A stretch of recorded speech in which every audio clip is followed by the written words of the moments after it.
Les inspirés, je suis super contente de vous retrouver aujourd'hui pour cette nouvelle vidéo qui va porter sur la nécessité d'établir un cercle positif. Mais avant tout, je tiens à remercier sincèrement toutes les personnes qui m'encouragent, qui m'ont soutenu lorsque j'ai posté ma première vidéo. Franchement, je tiens à vous exprimer ma profonde gratitude parce que ça fait du bien et c'est toujours encourageant de se savoir soutenu.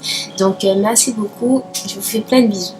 Alors du coup, pour revenir au sujet, je vais parler de la nécessité d'établir un cercle positif. Qu'est-ce que c'est qu'un cercle positif? C'est le fait d'avoir des habitudes, d'instaurer des habitudes qui vont nous permettre de dégager une énergie positive et qui vont nous permettre de mieux avancer dans la vie. Donc pourquoi c'est super important de faire ça? Parce qu'en fait, de base, on a une tendance naturelle à se focaliser sur les choses qui ne vont pas dans notre vie. C'est comme ça qu'on est, en fait, on a tous une voix à l'intérieur de nous qui reste bloquée sur les trucs qui fonctionnent pas et qui vont pas comme on voudrait qu'elles viennent. La deuxième raison pour laquelle c'est important, c'est parce qu'on a tendance à vivre inconsciemment, donc du coup à instaurer une routine qui va faire qui va nous éloigner malgré nous de nos objectifs, de nos ambitions.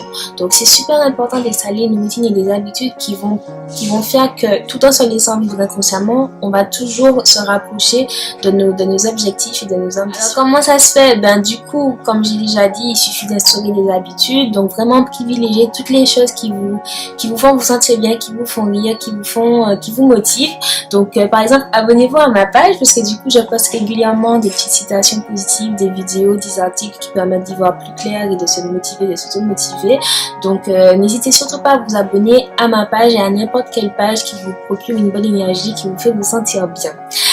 Sinon, à part ça, il y a deux super habitudes importantes à faire absolument.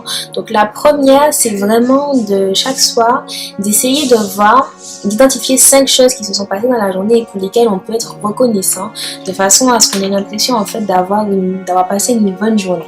La deuxième super habitude à prendre et à faire absolument, c'est d'installer en soi un dialogue intérieur positif qui va nous automotiver. Parce qu'en fait, on a tous une voix à l'intérieur de nous qui nous dévalorise et qui nous fait croire qu'on ne pourra pas y arriver, qui nous stresse en fait, et on ne pourra pas se débarrasser de cette voix-là. Par contre, la bonne nouvelle, c'est qu'on peut la transformer en voix positive qui va nous encourager, qui va nous pousser à faire les choses, qui va faire qu'on va oser et qui va nous motiver pendant la réalisation de ces choses-là. Il y a plusieurs avantages à adopter une attitude comme ça. La première, c'est qu'on a tendance à être beaucoup plus zen, beaucoup plus joyeux, beaucoup plus heureux parce que du coup, on voit toutes les choses qui nous arrivent, qu'elles soient agréables ou désagréables à vivre, comme des bénédictions du ciel qui sont là qui ont vocation à faire de nous une meilleure personne, une personne plus forte, plus vertueuse d'une façon générale.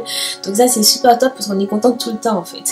La deuxième chose qui se passe quand on adopte ces deux habitudes-là, donc du coup, je parle de l'exercice des 5 choses et puis du dialogue intérieur. Pour l'exercice des 5 choses, ce qui se passe, c'est qu'on s'efforce en fait de voir les bons côtés de chaque situation. Parce que même quand tu passes une mauvaise journée, quand tu rentres chez toi, tu te forces à trouver 5 choses pour lesquelles tu es reconnaissante, tu as tendance à être vraiment, à t'efforcer de te focaliser sur les choses qui vont bien et du coup, tu oublies les choses qui ne vont pas bien. Donc ça, c'est super top parce que ça te met dans un super état d'esprit, pardon. Le deuxième avantage, c'est qu'en fait, tu es beaucoup plus indépendant et beaucoup plus forte quand tu fais de toi la meilleure amie. Ça veut dire que peu importe les challenges que tu vas traverser, même que tu aies ton entourage qui te soutienne ou pas, tu seras beaucoup plus apte à passer ces obstacles-là et à traverser ces challenges-là.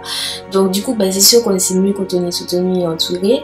Mais du coup, quand tu es seul, t'es pas vraiment seul parce que tu t'automotives, tu t'encourages quand même. Donc ça, c'est juste top. Voilà, c'est la fin de la vidéo. J'espère qu'elle vous a plu. Surtout, n'hésitez pas à commenter, à vous abonner, à liker la page.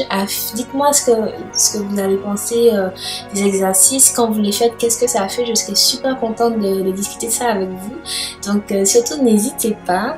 Et je vous fais plein de bisous. J'ai hâte de vous retrouver pour qu'on puisse discuter ensemble de tout ça. Bisous, bisous. Bye bye.